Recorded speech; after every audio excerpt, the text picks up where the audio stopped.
So here we were at the summit of Mont Ventoux, reluctant to leave, drinking in the atmosphere, the vibe, and the magnificent 360-degree vista.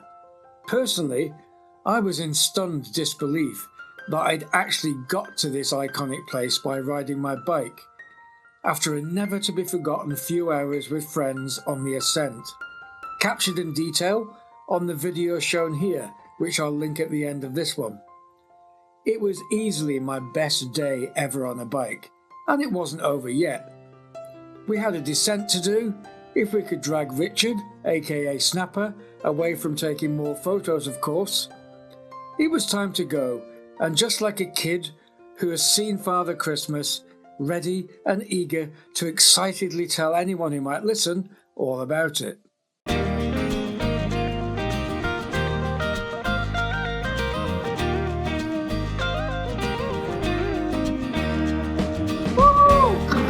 Go, Bill, go!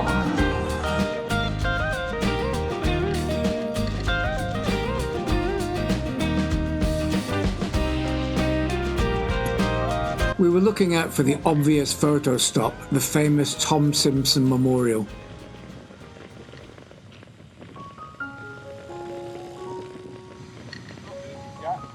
I initially mistakenly stopped here, but then wondered what is the reason behind this memorial that hundreds cycle past every day without a second thought, and later unearthed an altogether different kind of story compared to Tom Simpson's legendary tale.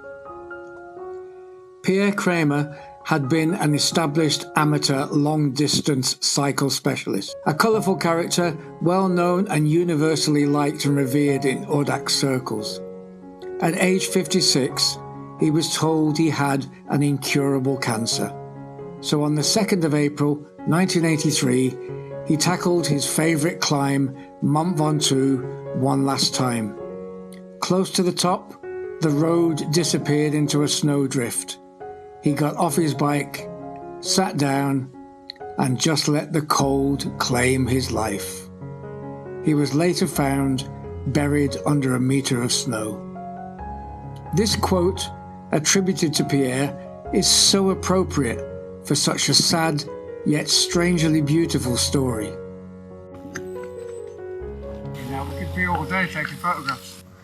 Sorry, I'm in the way. Don't worry, buddy. Nobody's in the way on this mountain.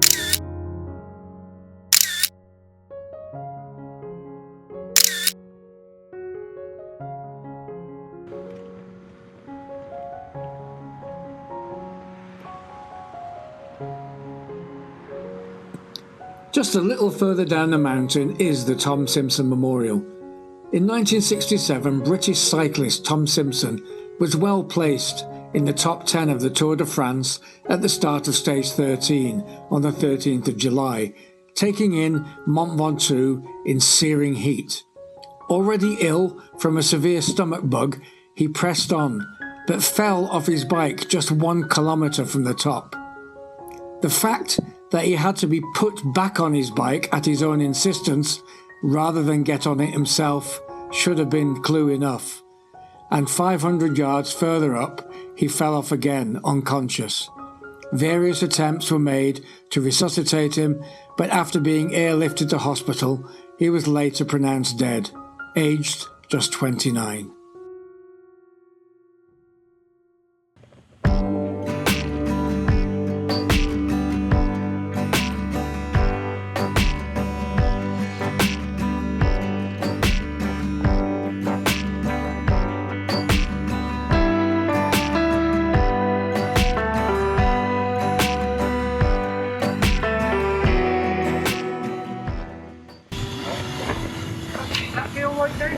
Yeah, he's flying, man, he's flying. After the painful struggle of getting to the top, a long way behind most of the group, finally, here was something that I could do well and didn't faze me.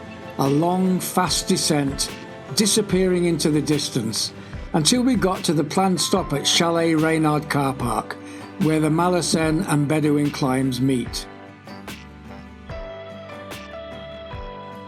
And good timing for us too, as we were able to talk to Cliff and Olivia, who were 2/3 of the way up their second ascent of Ventoux, getting some well-earned and much-needed energy boost from the support van. And looky here, the colourful group of supercars that buzzed us near the top on the way up were lined up beside us in a neat display. Well, good luck, Cliff. Good luck, Olivia. Yeah, fair play to you. Not for me. Right, are you ready now? You ready now, Chuck? In England, you're doing what we call faffing. Good luck, both. Yeah, go careful. Smash it, as they say.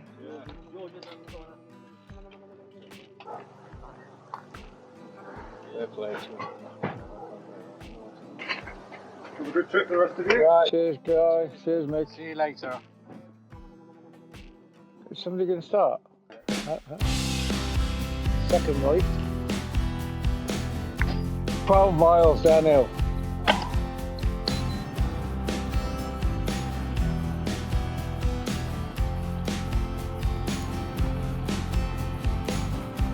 So us lot have just completed the climb Mont Ventoux. Now, there might be people watching this who were like me several years ago, just beginning cycling, and things like climbing Mont Ventoux were something that you would think you could never do.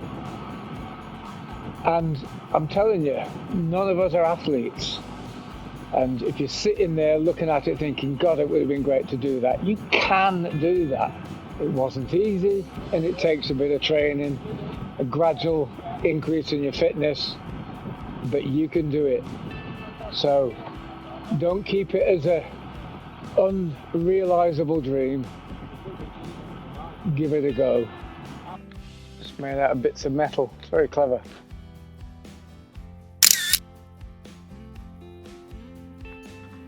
Hello. Hello, George. You know, as I'm going down the hill, which is since the stop, been my kind of descent. Yeah. Gradual, not having to. I see all these poor bastards going the other way. Yeah, but They don't know that the last 2 to 3 miles is 10%. yeah, but look how easy this is compared to what we did, George. I think did we do it from the wrong town? Well, A lot easier this part. It's a lot longer, this one, though. well, did Tony Simpson. Yeah, he was drugged up the eyeballs and he was racing. We're not racing. Well, I'm just saying he died on the easiest approach. Yeah. Yeah. That's all I'm saying. And are you saying you just very nearly died on the hardest one? Well, my ass nearly fell. His ass fell off. Go on, Rich, you're going to climb on it. One stag and one stud. There you go.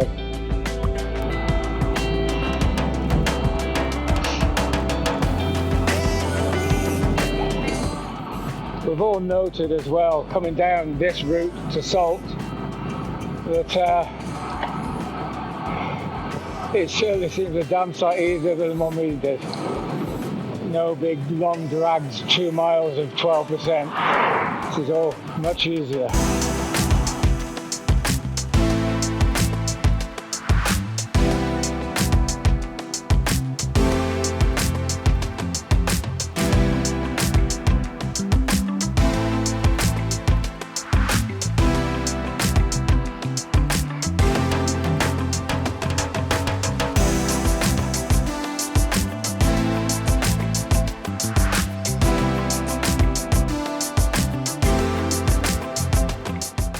Up ahead, Snapper Richard was at it again, and a quick look to my right revealed what the camera's subject was this time: the Giant of Provence, still dominating the area with the barren upper level and White Tower clearly visible from here. I think they've definitely got it easier coming up from here, haven't they? There was nothing steep there at all. Am I right in thinking these are the lavender fields? That's what I was thinking. Yeah, I think they may well be, yeah. The region is famous for it. Yeah, lavender. You see lots of lavender around here. On the Federal Britain website, it's just purple. Yeah, it looks beautiful, doesn't it? Yeah. Yeah, distance to destination, 2.6 miles. A celebratory beer because we do have something to celebrate. It's hard to believe it actually happened.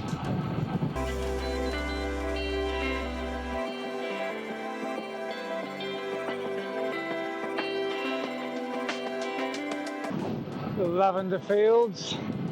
Sadly not the time to see them in their full glory.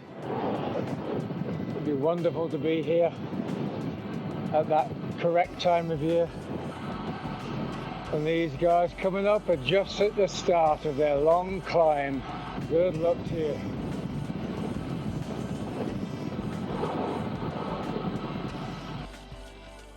Richard seems to have the route. We'd have to be up a bloody hill. Oh well, it's about time we had a hill. Oh, a little bit of a shock.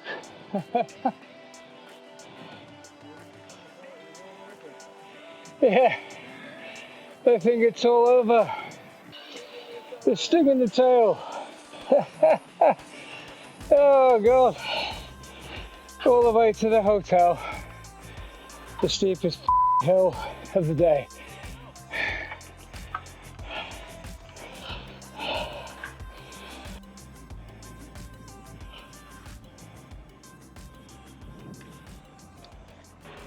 Woohoo! Bonjour. What's it worth it then? I got that top and burst in the tear. Oh, Richard. We all did. We all did. You're all crying on the top. Well done, Bill. Well done. Cheers, darling. Thank you. Yeah. My goodness.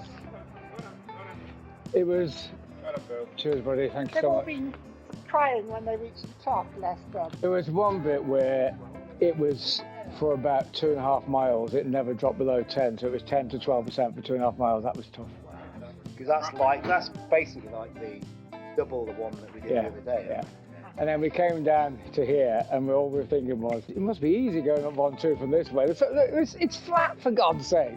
When you got in front and I pulled off just to look at the view, get me breath and everything, and then you said, look at this, and I looked up at the ceiling. Yeah, that's right. When we first saw the tower, we didn't realise it was there. We turned the corner, it was like, shit, look at that. You saw Cliff in there. It's a beer. You saw Cliff and Olivia. Yeah, 2/3 of the way up. Okay. And George, I told you, we'd kick its ass, and we did. It was a slow kick, but we kicked it. So the Fred got really worried because he checked on the 360 and George was somewhere near Malosea. Darren checked and that was 4 hours ago. I'm not. I'm in the wrong direction. Well, it's certainly possible given my track record. That was quite an experience, it really was. And we were saying, we're going to have to look at the video to remind ourselves of it, because you still can't believe we went up it. Yeah, because it's just iconic with that tower and everything, and you think, shit, we're here. I didn't see most of the gang all day today, but some of their own triumphant finish line moments were caught on camera.